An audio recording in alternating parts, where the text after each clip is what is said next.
À l'occasion de la sortie du film Justice League, Urban a eu l'excellente idée de sortir une anthologie Justice League pour ceux qui voudraient se familiariser avec les personnages à travers le temps.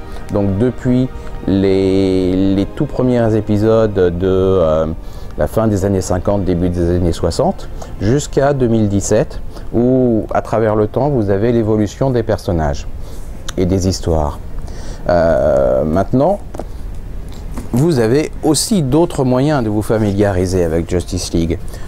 Le Justice League des New 52, tome 1, qui va avoir l'extrême avantage de faire une introduction progressive des personnages, c'est-à-dire que vous allez commencer par Superman et Batman, et puis après il va y avoir Flash, et puis après il va y avoir Green Lantern, et puis après, enfin bref, voilà, ça s'ajoute progressivement jusqu'à ce qu'on arrive à l'équipe complète, et ça permet une découverte en douceur pour des personnes qui ne les connaîtraient pas suffisamment.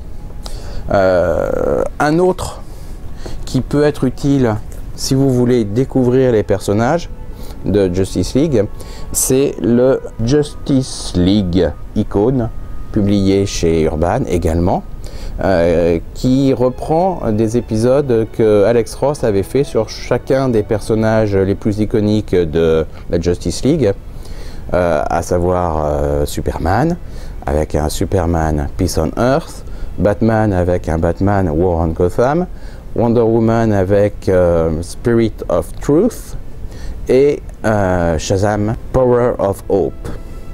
Et puis vous aviez également une série Justice League à l'intérieur. Le tout scénarisé par Paul Dini et avec de magnifiques dessins d'Alex Ross. Alors c'est un très grand format en VF, en VO, c'était un format encore un tout petit peu plus grand.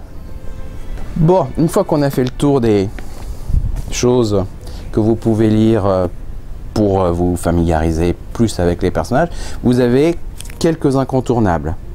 D'abord, on va commencer par Justice League Crise d'identité, qui est un arc très intéressant, c'est une enquête policière.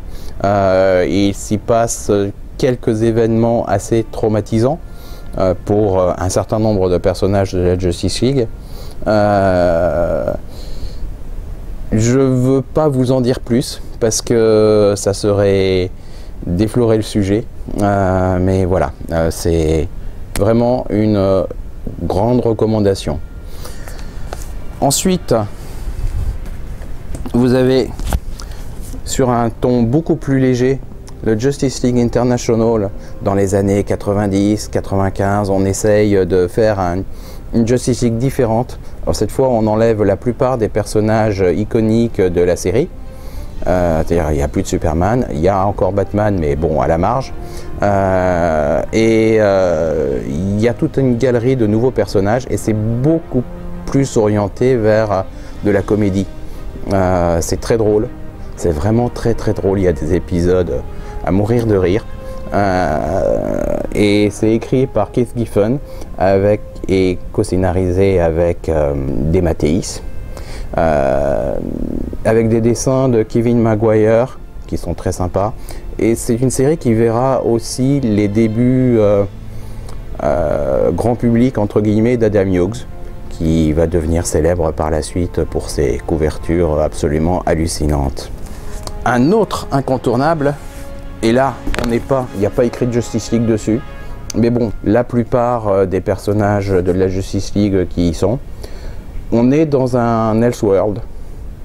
C'est présenté à l'origine comme quelque part dans le futur, avec les mêmes personnages que ceux qu'on connaît. On apprendra plus tard que c'est dans un autre monde, une version alternative. Vous n'avez pas besoin de vraiment connaître les personnages, puisque si vous savez qui est Superman, si vous savez qui est Batman, si vous savez qui est Wonder Woman, à peu près, vous allez vous y retrouver très bien. C'est vraiment un incontournable de DC en général et de Justice League en particulier. Voilà. Un autre Elseworld, The Nail, qui pose la question et si la Justice League s'était fondée sans Superman, parce qu'il y a eu quelque chose, un clou, qui est venu se mettre et se mêler de changer le cours de l'histoire. Donc une Justice League sans Superman, qui se démêle comme elle peut, mais qui n'arrive pas complètement à gérer tout. Ça avait été publié par Panini en son temps. Peut-être que ça viendra un jour, mais ça fait partie des Elseworlds qui ont beaucoup fait parler d'eux et qui présentent une histoire vraiment très très sympa, en plus avec des dessins d'Alan Davis qui ne gâchent rien. Voilà.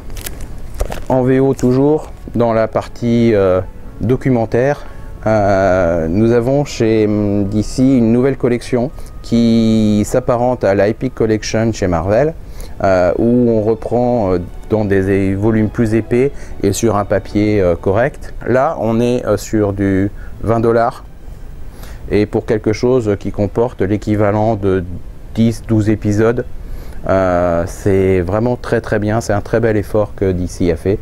Et là, vous avez les premiers épisodes de la Justice League.